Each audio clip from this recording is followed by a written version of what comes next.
Today, I am going to say just a few words because I thought that we should be patient and hear from Mr. President tomorrow, since Mr. President is speaking on the PIB tomorrow, before we begin to speak on the PIB.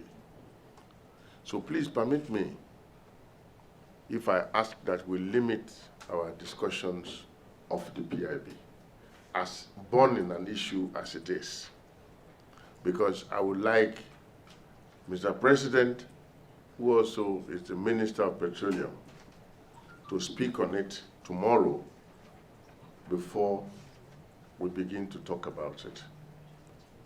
But of course, the PIB has been signed to law. We can sketch around today. But why I agreed to speak to you today is not just to speak about the PIB. It's to actually speak about our stewardship in the Ministry of Petroleum so far. A few days from today will be 2 years exactly to the date in this office. And when we started in 2019, the president handed down 9 mandate areas. So far, I can tell you without fear or favor that we have ticked all the boxes, from eradicating cross-border smuggling or PMS, the completing the gas flare commercialization and LPG penetration, increase the crude oil production, reduce cost of oil production by at least 5%, facilitate the passage of the PIB, implement the Deep Offshore and Inland Basin Act, work with private sector to increase domestic refining, and of course, collaborate with private sector to create a large number of high-paying jobs. We've ticked all the boxes. That doesn't mean that it is time to rest on our oars. We believe that now it is time to do the job, to clean up and to deliver legacies that will outlive this administration. So we are talking about AKK, which is already ongoing, the Ajaokuta, Abuja, Kano gas pipeline, which is ongoing. We are talking about Train 7, which is a major project which FID was taking at the most challenging time. We are talking about the 2020 marginal field bid round. Of course, we have also delivered on the PIB. And then, of course, you can talk about sundry issues, like the TSA, which is a major milestone in our anti-corruption war as an administration, and our efforts with Boko Haram and so on. But I would not want to go deep into the PIB. I don't want this forum to be solely about the PIB, because if we begin to delve into it, I might be preempting Mr. President, who will be speaking on the same matter tomorrow. I just thought I should set these ground rules so that we can be on the same page.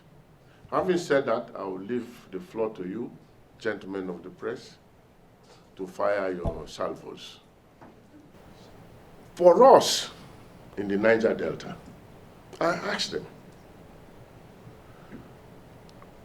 3% of something, is that not better than 100% of what you don't know?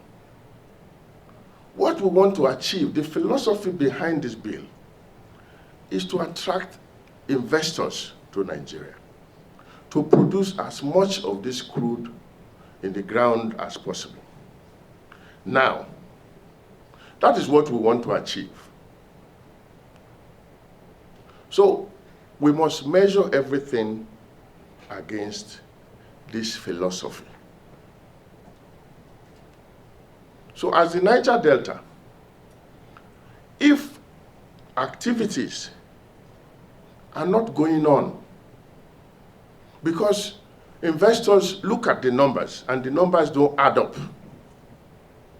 Because when you say 3%, or you say 5%, or you say 100%, where will the investors charge it to? Are they going to charge it to their profit or to the operational cost? These charges all go to the operational cost. And today we already have a lot going in there. You have the 3% to NDDC. You have 1% to TED Fund. You have another percentage to NCDMB. All that goes into the production cost and hikes the production cost. So you have a situation where the production cost is going up. So you must be very mindful of heaping up more cost on that operational cost. Now, this 3% will also go on top of everything that is being deducted from the operational cost, from the operational side. So where do you want to get the benefit from? You take it from the operational side, you will see the effect of it on the profit. Because you have already taken it from the operational cost. Your operational costs go up, your profits will reduce. So it's just a matter of cutting your nose to spite your face. So now if because of that, investors say, okay, look, the operational cost in this territory is too high, so we can't go there. There are too many deductions, and there's too many things to be deducted, so we won't come. Then there will be no investment. Then you can have 100%, and there is nothing to get because there is no investment. Now, that is one part of the story. Now, the other side is also that the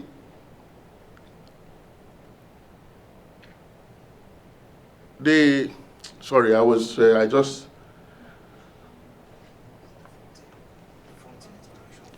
yeah, you know, the other part of it is that the Frontier Exploration Fund, I always say, those who are talking about frontier exploration, what is what do we want? What is frontier exploration in the first instance? Frontier exploration are areas where we have prospects, but we've not been able to find oil.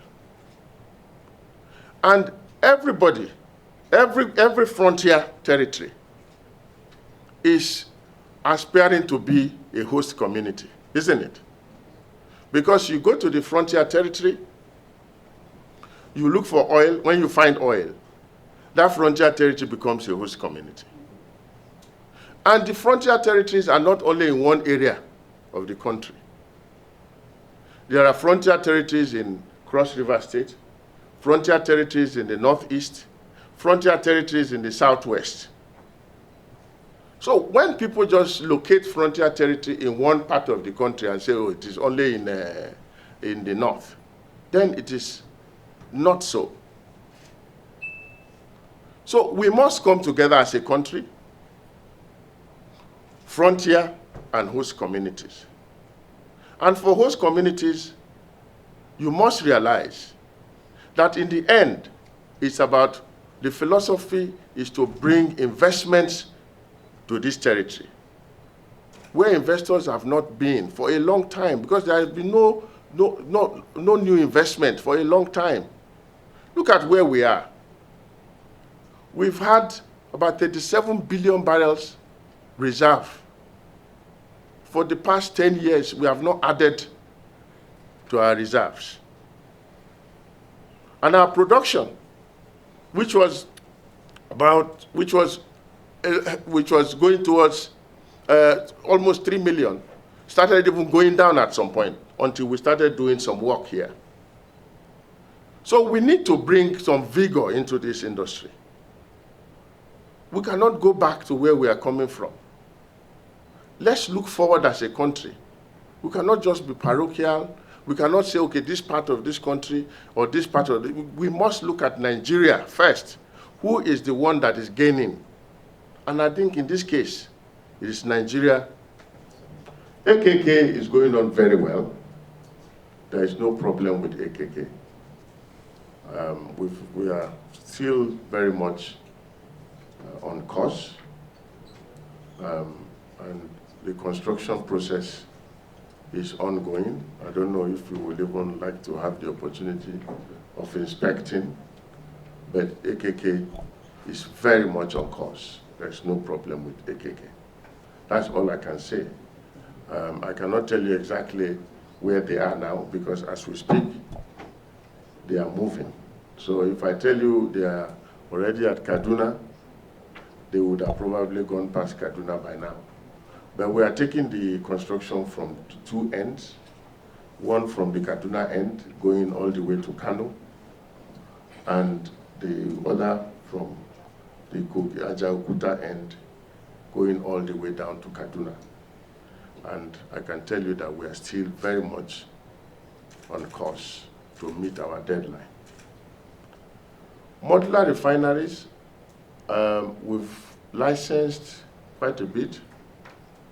I'm not in a position to give you an exact figure now, but I know that a few of these refineries are under construction, and very soon we'll be commissioning at least 3 new modular refineries. You know that just last year we commissioned the one in the Walter Smith one, which is functioning very well. And since then, I've also laid foundation stone for Atlantic Refinery. And there is the Niger Delta one that is also ongoing, almost ready to be commissioned in Port Harcourt and so on. So there are quite a few modular refineries that are ongoing. So that program is on course. Is that producing for Well, it depends. The Walter Smith one is 5,000 barrels a day. And they are producing. They are producing very comfortably. There is no problem at all. The Atlantic one is not finished, but they too, I mean, they are very well, very much on course to conclude, to finish construction by first quarter next year. And there are other modular refinery projects that are ongoing now. You asked about the meeting with Labour on petrol price, whether that meeting is still on course. It is on course. I told you, the issue is not just about discussing with Labour, because we've agreed between Labour and us that we need to put a framework in place for the implementation of deregulation. Because more or less, there is consensus across the table now that deregulation is desirable. But how do we achieve it? That's the question now. And the Labour and us have agreed. So we are now in the process of putting the infrastructure and the process in place. And once we are able to agree on that process with Labour, then we are ready to deregulate. So we'll keep it here at 162 in that band now, within that band for the time being. But we are in the time also at the moment trying to work out the processes to allow the deregulation to come to fruition. Because right now we don't even have a choice anymore.